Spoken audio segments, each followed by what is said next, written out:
sketchbook tour time. These sketchbook, there's two of them.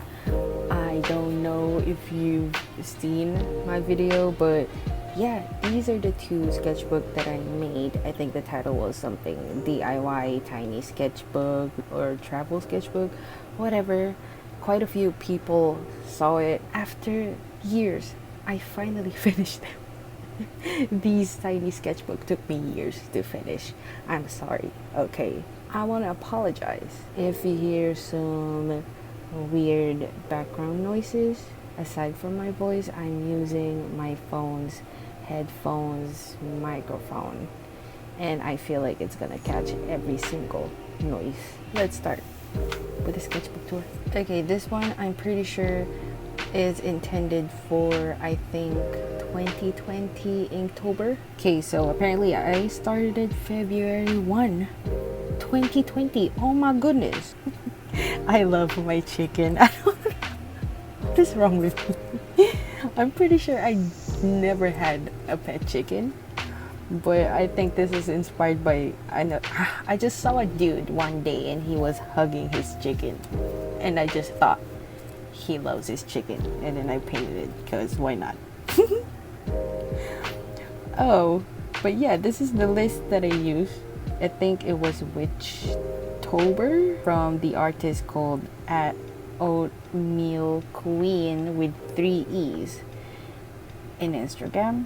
This one, though, pretty sure this was just like a preparation before Inktober started.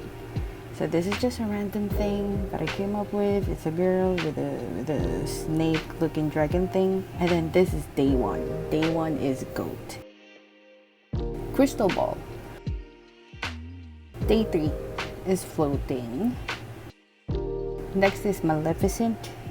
And this is Maleficent. And I'm very aware that eyelash kind of reminds me of these rhino beetle bugs.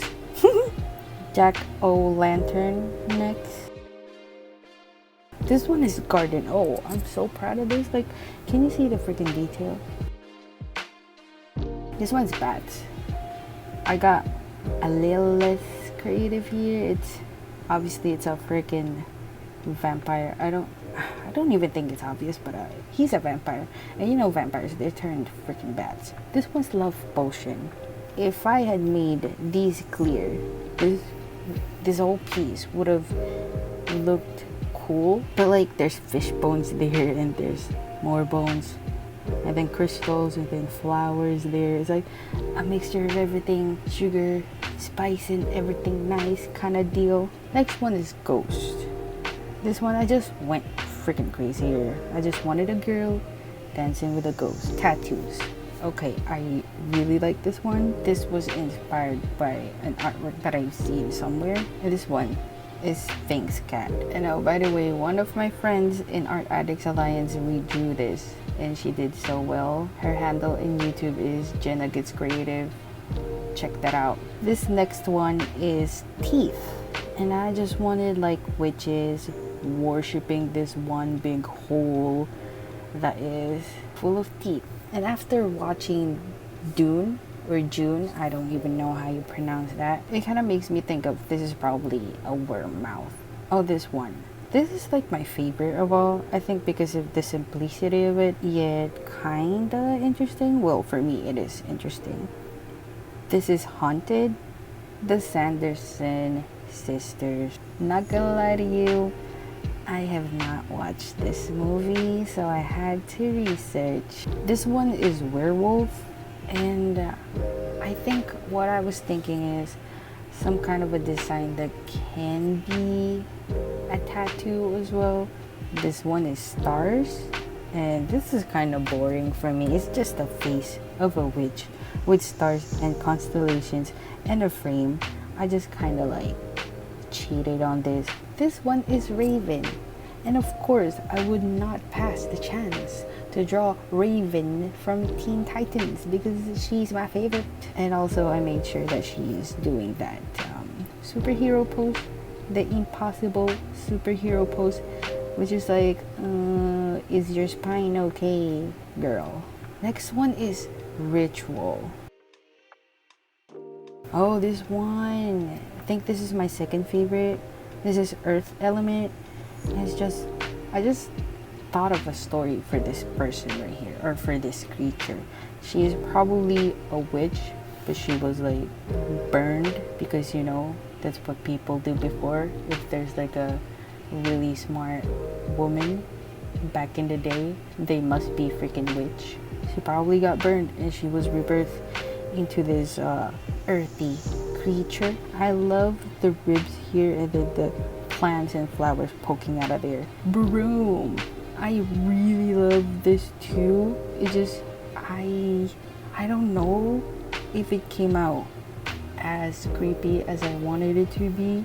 Since I'm overdrawing some old British English thing, I wanted to draw something old Filipino thing. She's wearing our traditional cultural clothing for women back in the day.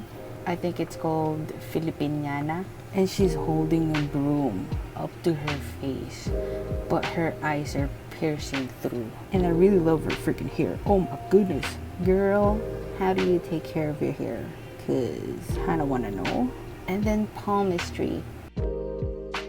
This one is such a this is just a disaster, dude. Oh my god, this is one of my favorites too. Oh my goodness, how can I forget? This is Skull, and I do have like an OC, and I legit call her Skull Girl.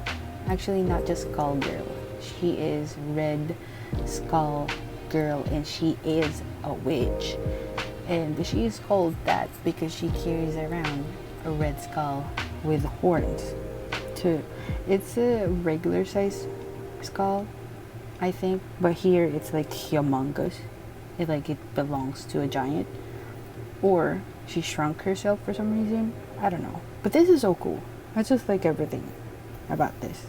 Her pose, I could have done better here though, where her arm is resting on the skull, because as you can see, it's like interfering with the horn.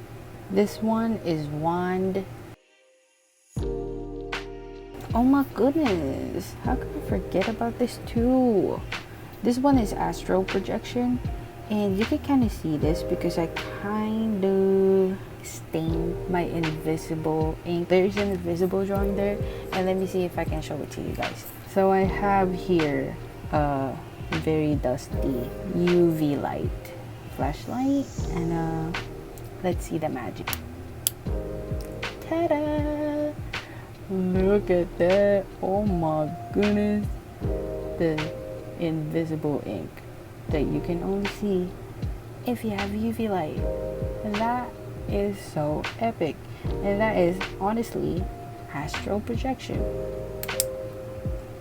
Because, you know, it's like your soul leaving your body, some stuff like that. This one is Ouija Board. Ouija Board. Is that how you say it?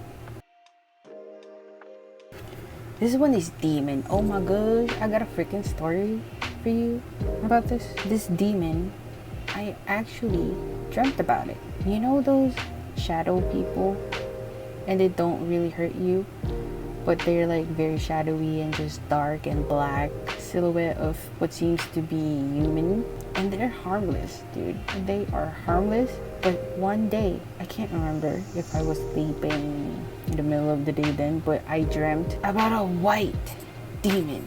But the difference is, not just the color, is that it's so malevolent.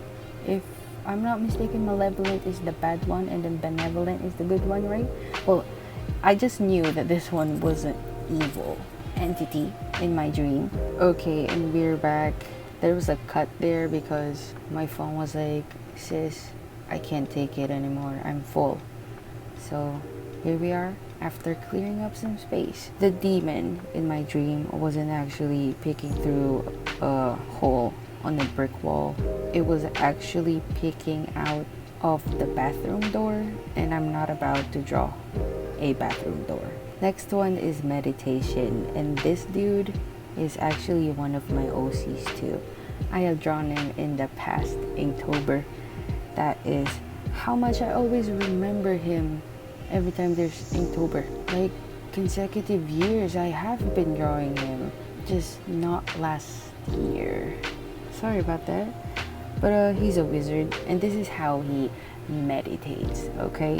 He floats and then flips himself upside down, because apparently it's what makes him think better. He's a weird one. Next is Luna Lovegood. Dude, it's Luna Lovegood. Nothing much to say. It's Luna Lovegood. And then the last one, which is actually embarrassing because I'm pretty sure I did not finish this, but I was like, I need to make a sketchbook tour of this. So I kind of quickly just painted the initial sketch with gouache. Well, leftover gouache from my last video. That would be the last page. And please don't come for me for not drawing at the back of all these, because I was just thinking, maybe, you know what, I would pluck some of these and then stick it somewhere. So if I drawn something at the back, it just wouldn't matter anymore. It's just gonna get ruined because I'm gonna stick it somewhere. So yeah, that was the idea, and that was the first sketchbook. On to the second one.